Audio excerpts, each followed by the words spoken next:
The clerk in the tank involuntarily applauded. Becoming immediately sensible of the impropriety, he poked the fire and extinguished the last frail spark forever. "Let me hear another sound from you," said Scrooge, "and you'll keep your Christmas by losing your situation. You're quite a powerful speaker, sir," he added, turning to his nephew. "I wonder you don't go into Parliament." "Don't be angry, Uncle. Come, dine with us tomorrow." Scrooge said that he would see him. Yes, indeed he did. He went the whole length of the expression and said that he would see him in that extremity first. "But why?" cried Scrooge's nephew. "Why?" "Why did you get married?" said Scrooge. "Because I fell in love."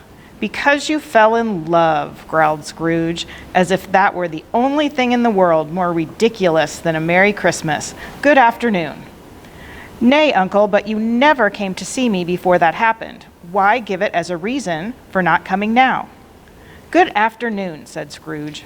"I want nothing from you. I ask nothing of you. Why cannot we be friends?"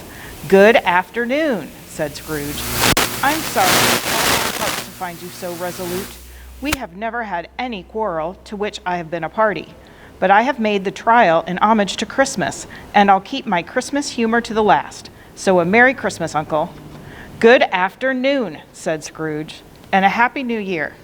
"Good afternoon," said Scrooge. His nephew left the room without an angry word notwithstanding. He stopped at the outer door to bestow the greetings of the season on the clerk, who, cold as he was warmer than Scrooge, for he returned them cordially.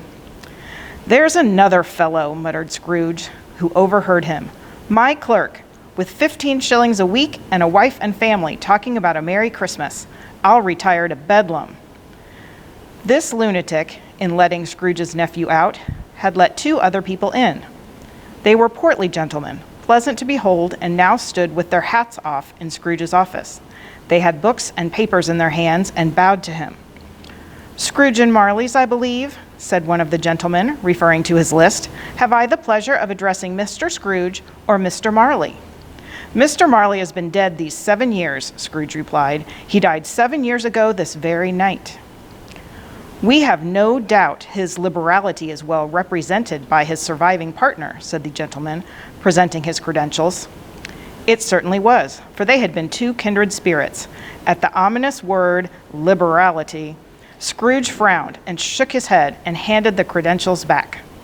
"At this festive season of the year, Mr. Scrooge," said the gentleman, taking up a pen, "it is more than usually desirable that we should make some slight provision for the poor and destitute, who suffer greatly at the present time.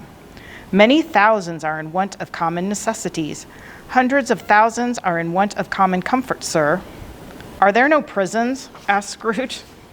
"Plenty of prisons," said the gentleman, laying down the pen again. "And the union workhouses?" demanded Scrooge. "Are they still in operation?" "They are. Still," returned the gentleman, "I wish I could say they were not." "The treadmill and the poor law are in full vigor then?" said Scrooge. "Both very busy, sir." "Oh, I was afraid, from what you said at first, that something had occurred to stop them in their useful course," said Scrooge. "I'm very glad to hear it." "Under the impression that they scarcely furnish Christian cheer of mind or body to the multitude," returned the gentleman. "A few of us are endeavoring to raise a fund to buy the poor some meat and drink and means of warmth. We choose this time because it is a time of all others when want is keenly felt and abundance rejoices. What shall I put you down for?" "Nothing," Scrooge replied. "You wish to be anonymous?" "I wish to be left alone," said Scrooge. "Since you ask me what I wish, gentlemen, that is my answer. I don't make merry myself at Christmas, and I can't afford to make idle people merry. I help to support the establishments I have mentioned. They cost enough, and those who are badly off must go there. Many can't go there, and many would rather die." "If they would rather die," said Scrooge, "they had better do it, and decrease the surplus population. Besides, excuse me, I don't know that." "But you might know it," observed the gentleman. "It's not my business," Scrooge returned. "It's enough for a man to understand his own business and not to interfere with other people's. Mine occupies me constantly. Good afternoon, gentlemen." Seeing clearly that it would be useless to pursue their point, the gentleman withdrew. Scrooge resumed his labors with an improved opinion of himself, and in a more facetious temper than was usual with him. Meanwhile, the fog and darkness thickened so that people ran about with flaring links, proffering their services to go before horses in carriages and conduct them on their way.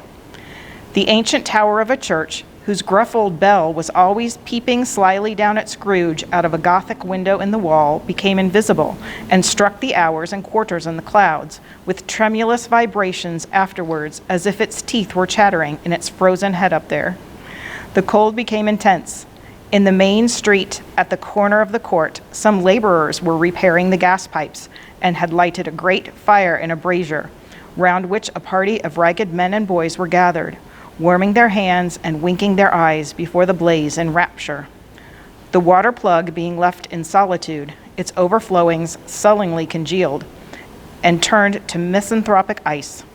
The brightness of the shops, where holly sprigs and berries crackled in the lamp heat of the windows, made pale faces ruddy as they passed.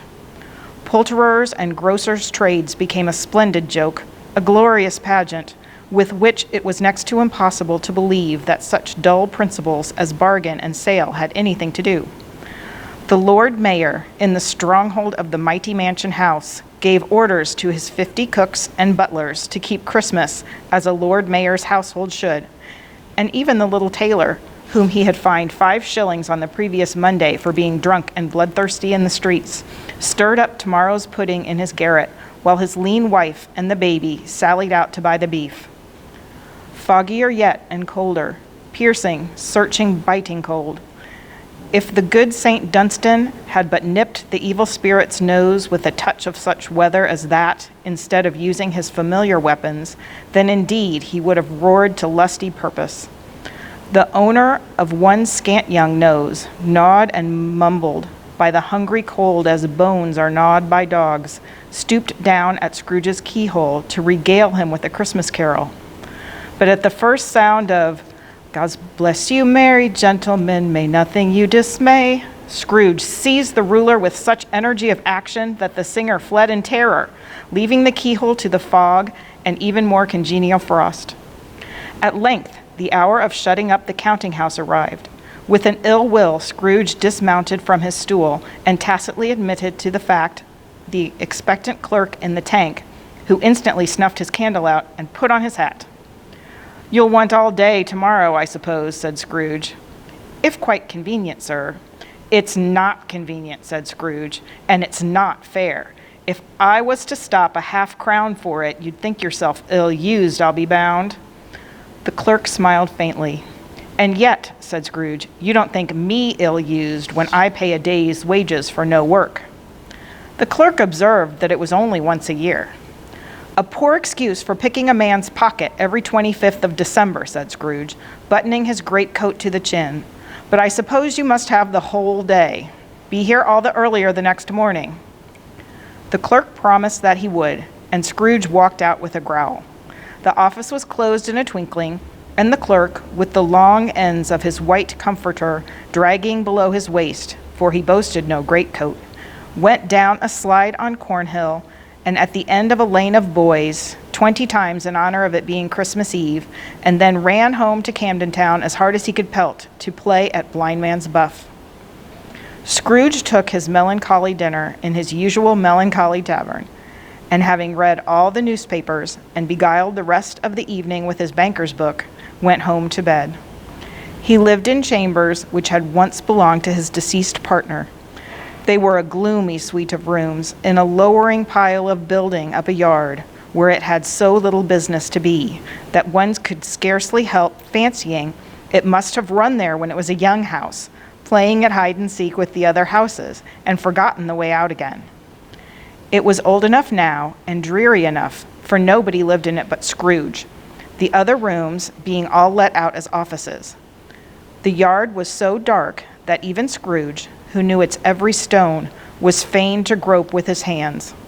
The fog and frost so hung about the black old gateway of the house that it seemed as if the genius of the weather sat in mournful meditation on the threshold.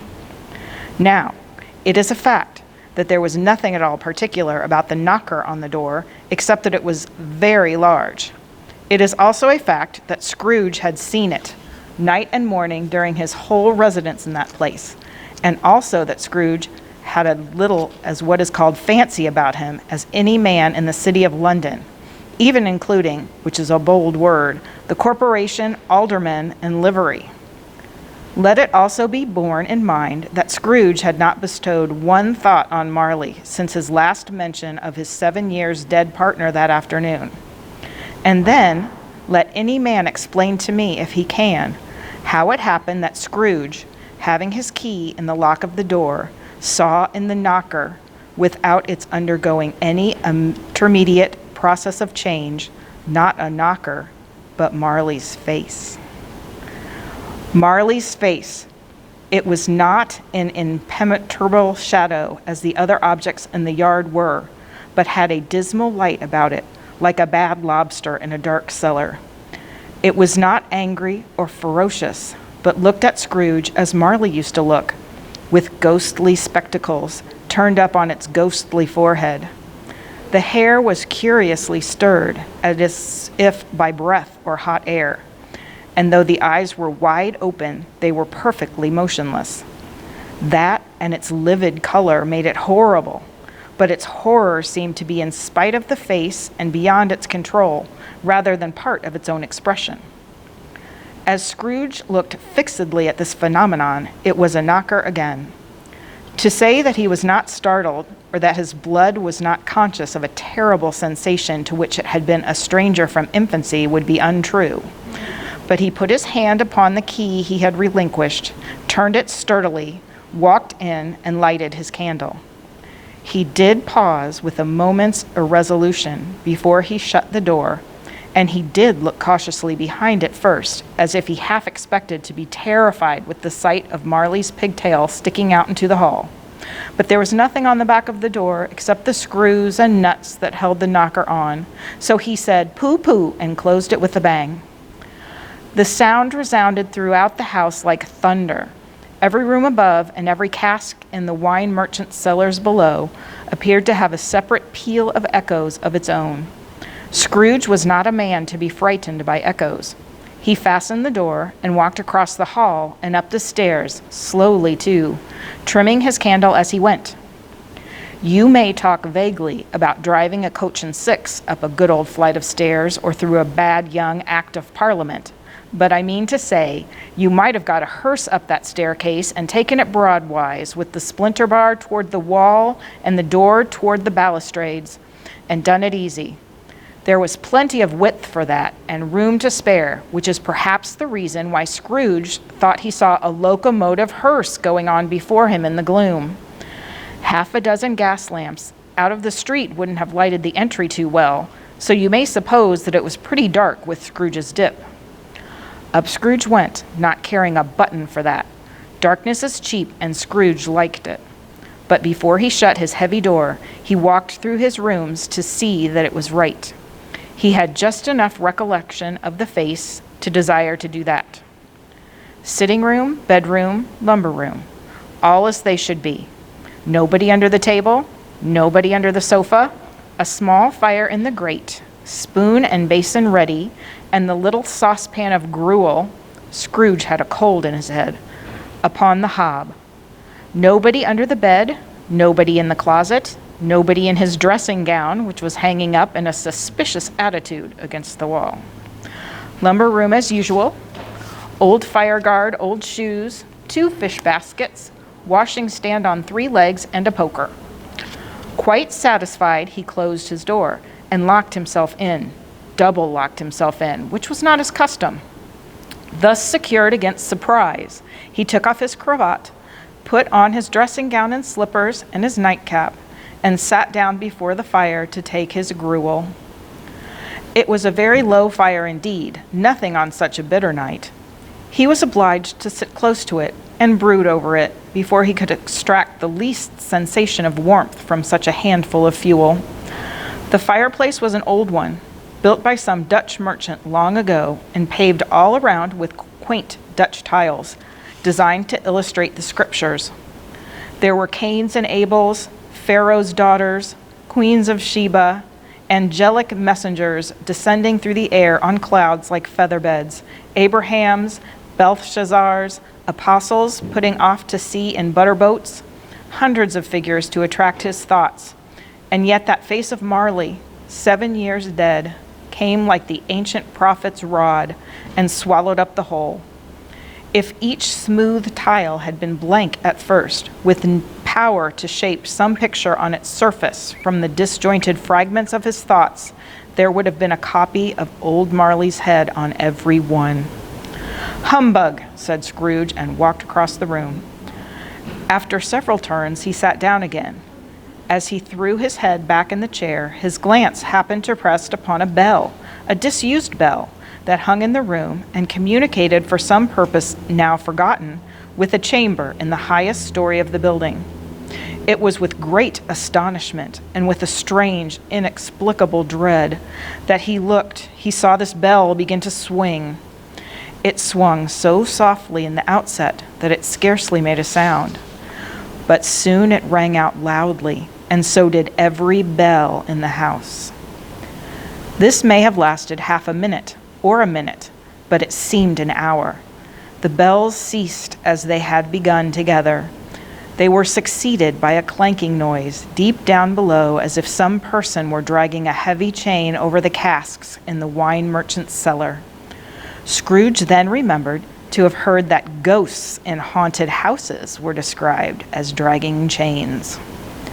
The cellar door flew open with a booming sound, and then he heard the noise much louder on the floors below, then coming up the stairs, then coming straight towards his door. "It's humbug still," said Scrooge. "I won't believe it." His color changed, though, when without a pause it came on through the heavy door and passed into the room before his eyes.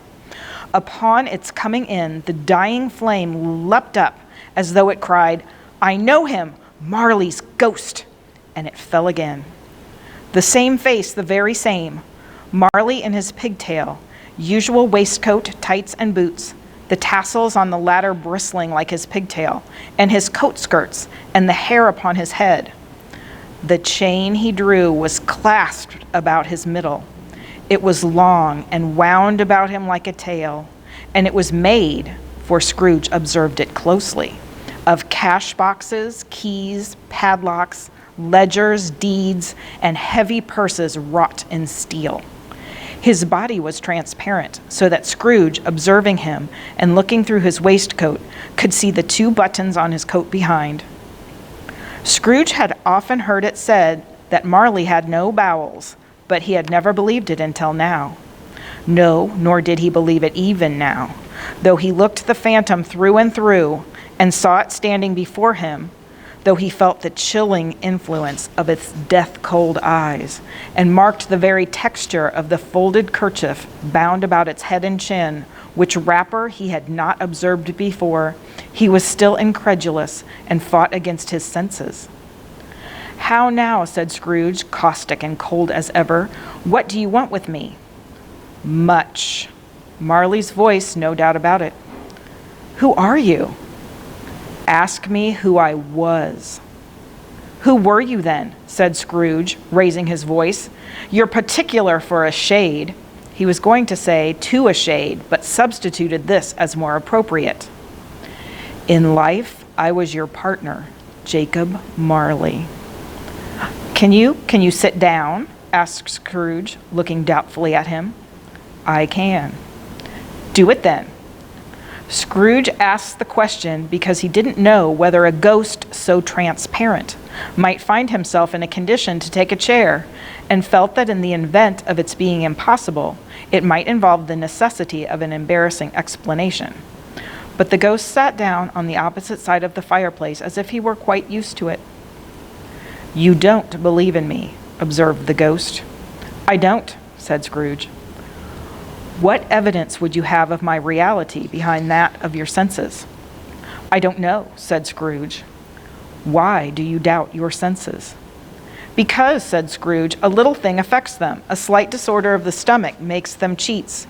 You may be an undigested bit of beef, a blot of mustard, a crumb of cheese, a fragment of an underdone potato. There's more of gravy than grave about you, whatever you are." Scrooge was not much in the habit of cracking jokes, nor did he feel in his heart by any means waggish then.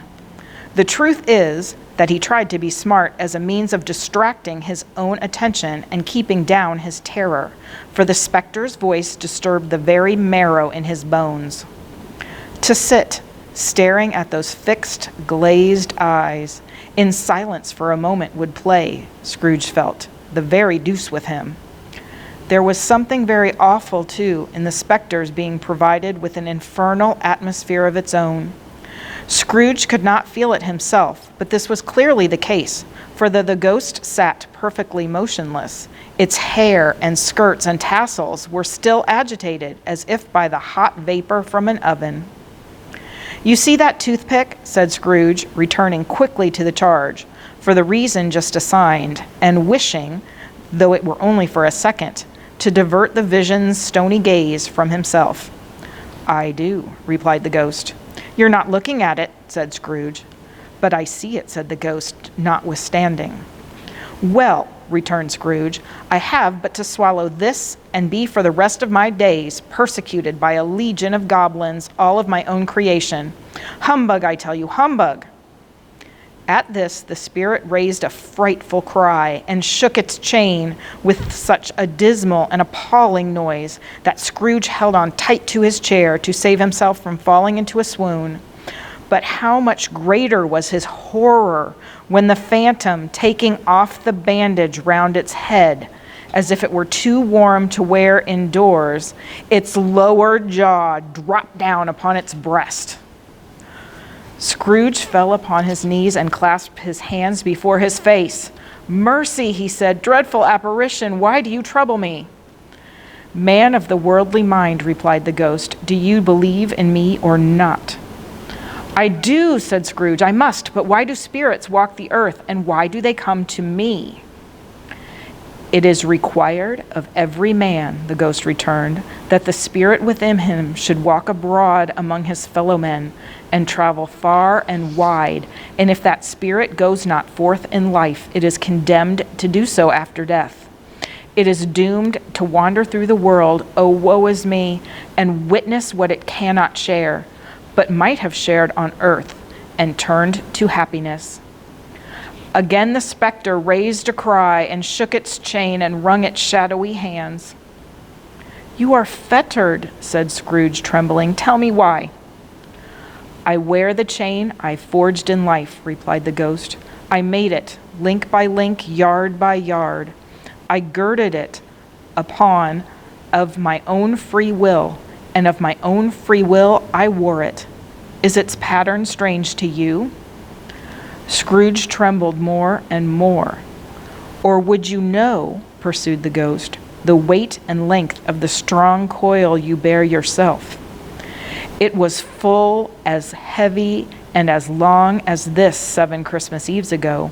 You have labored on it since. It is a ponderous chain." Scrooge glanced about him on the floor in the expectation of finding himself surrounded by some 50 or 60 fathoms of iron cable, but he could see nothing. "Jacob," he said imploringly, "old Jacob Marley, tell me more. Speak comfort to me, Jacob." "I have none to give," the ghost replied. "It comes from other reasons, Ebenezer Scrooge, and is conveyed by other ministers to other kinds of men. Nor can I tell you what I would. A very little more is all permitted to me. I cannot rest, I cannot stay, I cannot linger anywhere. My spirit never walked beyond our counting house. Mark me, in life my spirit never roved beyond the narrow limits of our money-changing hole, and weary journeys lie before me." It was a habit with Scrooge, whenever he became thoughtful, to put his hands in his breeches pockets. Pondering on what the ghost had said, he did so now, but without lifting up his eyes or getting off his knees. "You must have been very slow about it, Jacob," Scrooge observed in a businesslike manner, though with humility and deference. "Slow?" the ghost repeated. 7 years dead," mused Scrooge, "and traveling all the time." "The whole time," said the ghost. "No rest, no peace, incessant torture of remorse." "You travel fast," said Scrooge. "On the wings of the wind," replied the ghost. "You might have got over a great quantity of ground in 7 years," said Scrooge. The ghost, on hearing this, set up another cry, and clanked its chain so hideously in the dead silence of the night that the ward would have been justified in indicting it for a nuisance. "O captive bound and double ironed," cried the phantom, "not to know that ages of incessant labor by immortal creatures for this earth must pass into eternity before the good of what is susceptible is all developed. Not to know that any Christian spirit working kindly in its little sphere, whatever it may be, will find its mortal life too short for its vast means of usefulness. Not to know that no space of regret can make amends for one's life's opportunity misused. Yet such was I, oh, such was I." "But you were always such a good man of business, Jacob," faltered Scrooge, who now began to apply this to himself. "Business," cried the ghost, wringing its hands again. "Mankind was my business. The common welfare was my business. Charity, mercy, forbearance, and benevolence were all my business. The dealings of my trade were but a drop of water in the comprehensive ocean of my business." It held up its chain at arm's length, as if that were the cause of all its unavailing grief, and flung it heavily upon the ground again. "At this time of the rolling year," the specter said, "I suffer most. Why did I walk through crowds of fellow beings with my eyes turned down, and never raise them to that blessed star which led the wise men to a poor abode? Were there no poor homes to which its light would have conducted me?" Scrooge was very much dismayed to hear the specter going on at this rate, and began to quake exceedingly. "Hear me," cried the ghost. "My time is nearly gone." "I will," said Scrooge, "but don't be hard upon me. Don't be flowery, Jacob, pray." "How is it that I appear before you in a shape that you can see I may not tell? I have sat invisible beside you many and many a day." It was not an agreeable idea. Scrooge shivered and wiped the perspiration from his brow. "That is no light part of my penance," pursued the ghost. "I am here tonight to warn you that you have yet a chance and hope of escaping my fate, a chance and hope of my procuring Ebenezer." "You were always a good friend to me," said Scrooge. "Thankee." "You will be haunted," resumed the ghost, "by 3 spirits." Scrooge's countenance fell almost as low as the ghost's had done. "Is that the chance and hope you mentioned, Jacob?" he demanded in a faltering voice. "It is." I think I'd rather not," said Scrooge. "Without their visits," said the ghost, "you cannot hope to shun the path I tread. Expect that the first tomorrow, when the bell tolls 1. "Couldn't I take 'em all at once and have it over, Jacob?" hinted Scrooge. "Expect the second on the next night at the same hour. The third upon the next night, when the last stroke of 12 has ceased to vibrate. Look to see me no more, and look that, for your own sake, you remember what has passed between us." When it said those words, the specter took its wrapper from the table and bound it round its head as before.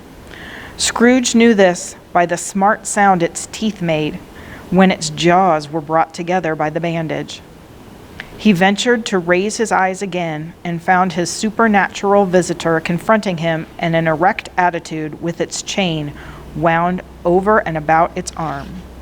The apparition walked backwards from him, and at every step it took, the window raised itself a little, so that when the specter reached it, it was wide open. It beckoned Scrooge to approach, which he did.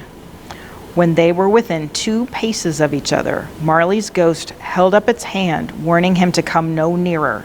Scrooge stopped.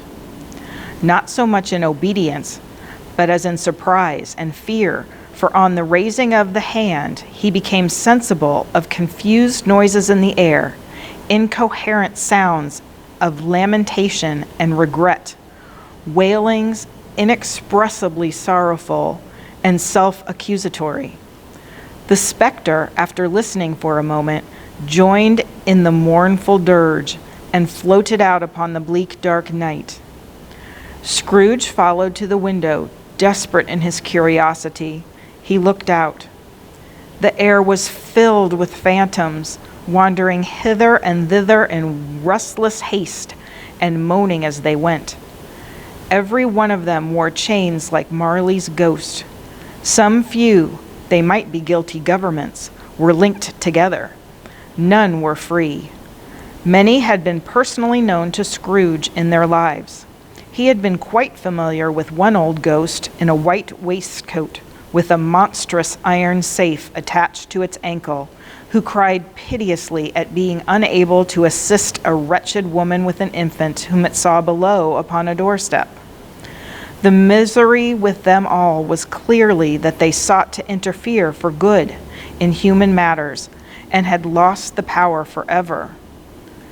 Whether these creatures faded into mist or mist enshrouded them, he could not tell, but they and their spirit voices faded together, and the night became as it had been when he walked home. Scrooge closed the window and examined the door by which the ghost had entered. It was double locked, as he had locked it with his own hands, and the bolts were undisturbed. He tried to say humbug, but stopped at the first syllable. And being, from the emotion he had undergone, or the fatigues of the day, or his glimpse of the invisible world, or the dull conversation of the ghost, or the lateness of the hour, much in need of repose, he went straight to bed, without undressing, and fell asleep upon the instant.